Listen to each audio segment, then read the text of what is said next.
Os filatelistas estão sempre envolvidos com língua. A gente, de alguma forma, está sempre querendo descobrir o que aquele carimbo significa, qual foi a motivação da emissão, e dentro de 6 mil línguas que existem mais ou menos no mundo, a gente está sempre tropeçando em uma delas, né? Eu estimo que mais ou menos umas 500 estejam representadas filatelicamente, de 6 mil línguas. Mas aí eu comecei, a minha temática são as línguas, e eu comecei a tropeçar na censura postal, e achei interessante porque tem muita coisa em que a língua está lá permeando. Como vocês devem saber, muitos devem saber, a censura postal funcionou ao longo do século XX em todo conflito militar. Talvez agora não na Ucrânia, porque em WhatsApp, se quiser mandar um segredo militar, você manda via WhatsApp. Mas ao longo do século XX foi através da censura, através das cartas, e a censura postal abrindo as correspondências e lendo e deixando ou filtrando. Então eu fiz um compilado aqui de coisas que eu tenho observado sobre língua na censura. Esse cartão postal é de 1903 e é uma representação da censura, personificação da censura, que era muito popular na França no final do século XIX. Essa é a Anastasie, e eu traduzi frouxamente aqui o que colocaram no cartão. Apesar das enormes lentes, Anastácia, sem razões aparentes, mutila cartas buscando com lupa, prosa ou verso, de todas se ocupa.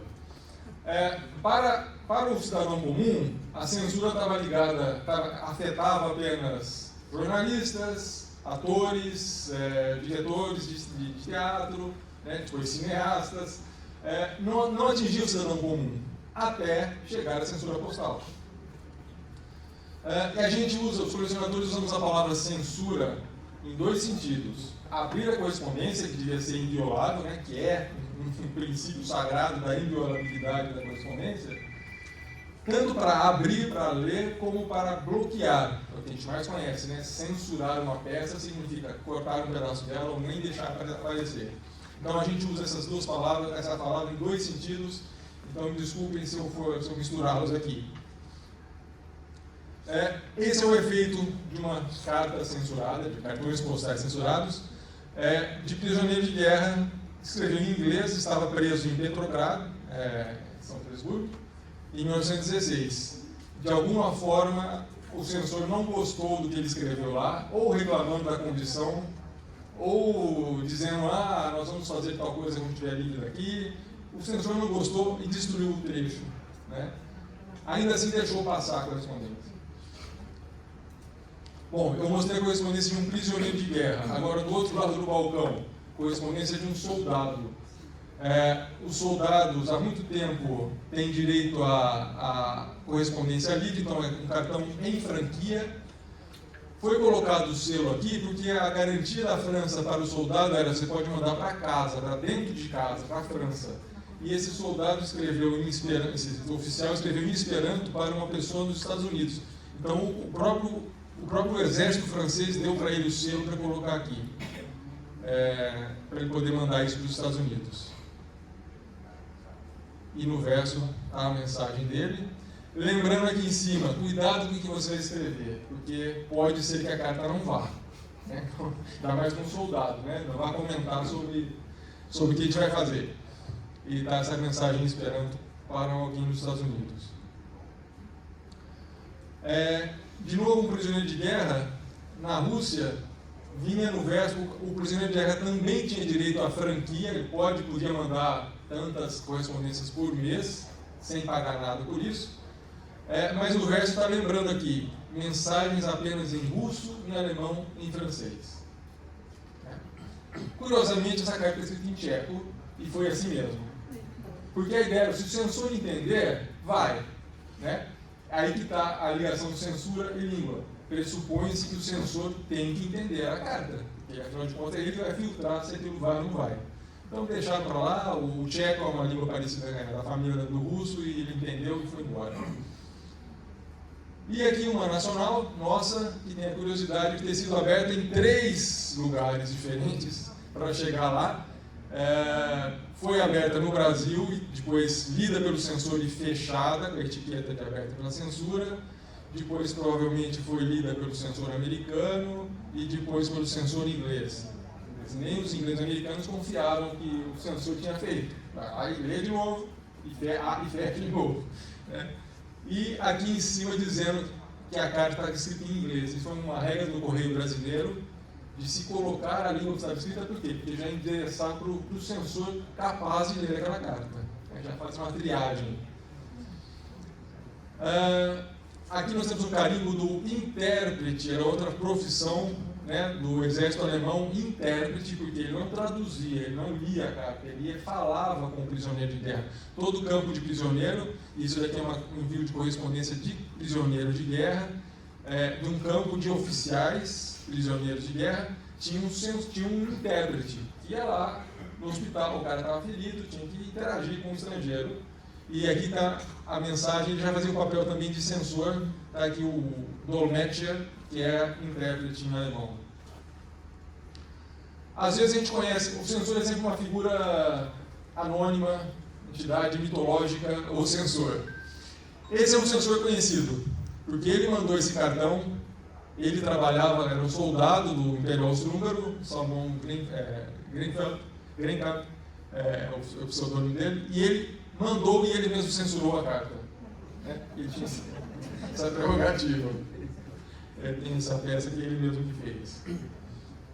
A outra coisa que eu me disse para vocês, o censor tem que ler a carta. Então, se você não tem um censor capaz de interpretar a carta, aqui está um envelope da 1943, indo da Hungria para a Espanha, e o censor colocou a censurar o destino. Não temos gente para ler aqui em Esperanto, mandou para frente. Em Madrid alguém vai censurar. E de fato, que a carta chegou, alguém em Madrid censurou a carta, né, e tem o carimbo de recepção em Madrid também. Um caso curioso foi a França, que entre 40 e 42 foi dividida, foi ocupada pelos alemães, e a chamada Zona Livre tinha um governo que era marionete dos alemães, então na prática estava tudo dominado. Só que não se comunicavam postalmente entre as duas zonas. Então tem muita carta que recebeu esse carimbo, por exemplo, inencaminhado. Essa é a palavra, inencaminhado. Não pôde ser encaminhado porque estava na outra zona francesa. Até que os alemães e os franceses se entenderam, e esse inteiro postal era um meio de comunicação entre as duas zonas. Mas por quê? Porque no verso dele estava disciplinado, você só pode usar essas 7 linhas aqui para escrever. E essa pessoa cometeu o grande erro e grande atentado contra a segurança nacional de escrever aqui os meus melhores beijos. Escreveu na 8ª linha e a carta foi devolvida. Né? Então você pode ver que o censor escreveu a lápis azul aqui, são só 7 linhas, você escreveu a 8ª linha, melhores beijos. E esse também, olha, o formulário evoluiu para ter perguntas bem pontuais e muito mais fácil de censurar. Você olha, respostas pontuais, e esse foi inadmitido. Não gostou porque a pessoa questionou por que eu não recebo carta do meu parente soldado. O formulário não foi feito para isso. Inadmitido. Devolvido. Bom, famoso na Segunda Guerra ainda, em 1940, o governo nazista publicou um decreto dizendo como deviam ser as correspondências, o que era admitido como correspondência, e aqui ele fala que a carta pode ser devolvida por motivos de língua artificial, estenografia, esperanto, taquigrafia, tudo isso não é admitido. E algumas cartas, é um carimbo não muito comum, algumas cartas falam até a página do Diário Oficial em que essa carta foi devolvida. Exatamente aquele decreto está aqui dizendo, na página 823 está dizendo que essa carta não pode ir, porque ele fere uma daquelas condições do decreto de comunicações. E o verso de uma carta que também tem todos os motivos lá, e aqui está dizendo, pode ser por língua planejada, esperanto, estenografia, não são permitidos. E essa carta foi devolvida porque a pessoa colocou uma figura, um cartão postal fotográfico dentro, que também não era permitido.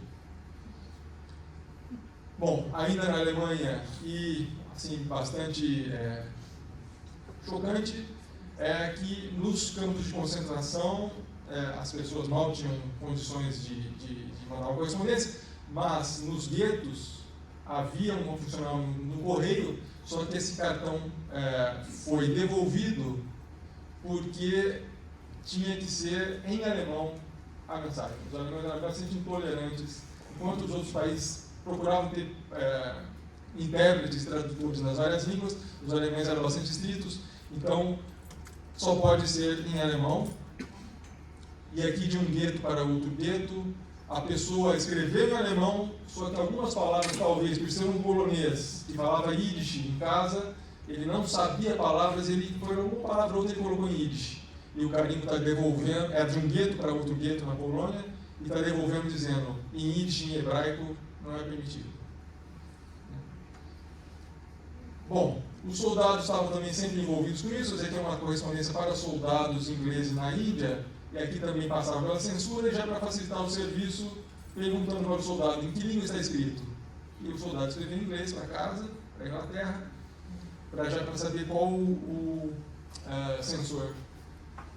Por fim, vejam que até depois do final da guerra, em 1946, olha, a pessoa escreveu aqui, está escrito em dinamarquês, está mandando da Alemanha para a Dinamarca, só que a censura inglesa não tolerou e disse aqui, língua proibida. Não pode, nem mesmo dinamarquês, a língua do vizinho, porque talvez não tivessem censura para fazer isso. Bom, então essas são essas peças que eu tinha para mostrar para vocês e comentar que a língua permeia a nossa vida e permeia também, principalmente, a censura constitucional, né? Que é a base da censura, é entender o que está escrito e não deixar o outro entender o que está escrito, né? Então, eu agradeço a paciência de vocês e travou aqui. Obrigado.